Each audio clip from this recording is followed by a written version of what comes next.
For those of you who don't know, last week Wizards of the Coast has announced that they will be experimenting with a new Mulligan rule in the next Magic tournament in London. And as such, this new Mulligan rule has sort of taken the name London Mulligan.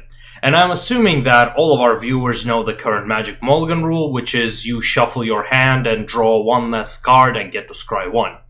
The Mulligan rule is one of the two main things I refer to when I have to make the argument that Magic is not a game of luck. It has a luck element in it, but without making the right choices during the course of the game, you cannot have a good, consistent results without literally knowing how to play your deck and right to its very minute details. Of course, there have been lots of controversies in the pro scene on how pros tend to get ahead, be it cheating during play, which we saw recently, mana weaving, shuffling tricks. However, I feel like with the latest technologies, such as, the cameras, the online, and just being more careful, those have gone considerably down, and only consistent trick that I've seen is being obnoxious and dishonest to tire your opponent, but that's a whole other topic. Going back to the main topic, the new rule will have you instead, when you mulligan, you will get to draw 7 cards again, and put the cards of your choosing equal to the amount of times you mulligan to the bottom of your deck. Which is, to me at least, seems designed to make the mulligans more of a tactical decision and less of a thing of luck. Which is what Wizards of the Coast has announced to do. Make Magic more about skill and less about luck. The element of luck will always exist, of course, but reducing that element is always preferable, especially if you intend to aim towards making Magic a competitive game. And for more details, you can see the Extra Credits episode on randomness in esports, which was a wonderful episode. The most common complaint is, especially in Modern or Vintage, this would make the combo decks much stronger, which is definitely true. I mean, just because I'm of an alternate perspective, we can't ignore the facts. Allowing a deck that is completely built upon interactions of a few specific cards to win, the choice to which cards which they do not want would make those decks much more consistent, even with the card disadvantage. After all, a lot of those utilize hand sort cards or tutor cards to begin with. However, I will make a counter argument to make a point that on competitive or even on a Friday Night Magic level, this will cancel each other out and will instead result in the game being more strategic.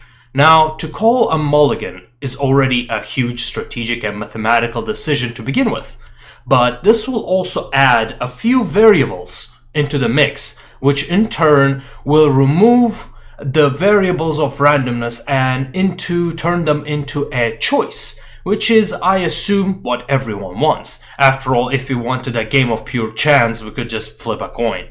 The variable is that during the mulligan, the cards you do not draw would, in a way, be the ones that are put back into your deck, but those are chosen by chance. Here, you are making that exact choice. Scry 1 part certainly helped with the mulligan, but it would be a bit too good, in my opinion, with this system. Though I agree with a lot of people that it should not be Scry 1, but Scry the amount you have mulliganed.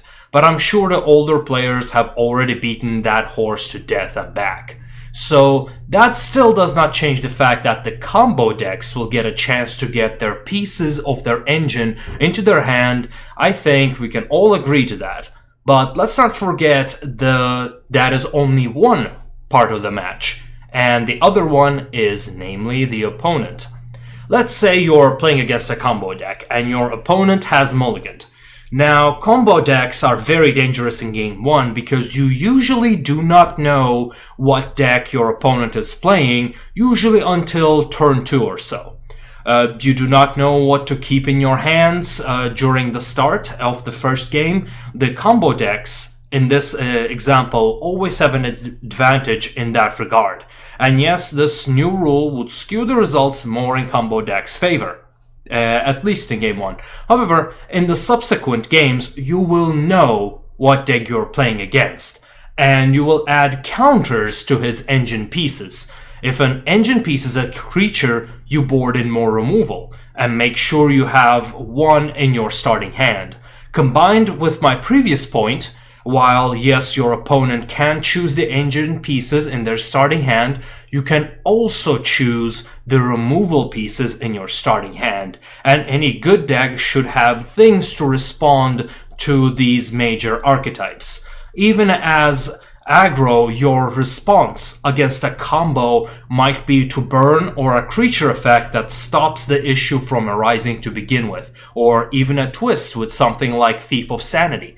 You can just hold his engine pieces away from your opponent to prevent them from their combo going off. Currently, there are, with the exception of Bant Nexus and a few weird combo decks out there, no major combo deck. There are, no major combo decks with outside of 2. At least nothing like KCI combo we had before the ban in Modern. In conclusion, while your opponent gets to pick the cards they will keep after the mulligan, the combination of card disadvantage and the fact that you also get to choose the wrenches to throw into the gears of your opponent's engine, I think the change to the game will only have the minor influence and will give minor advantage in the game 1.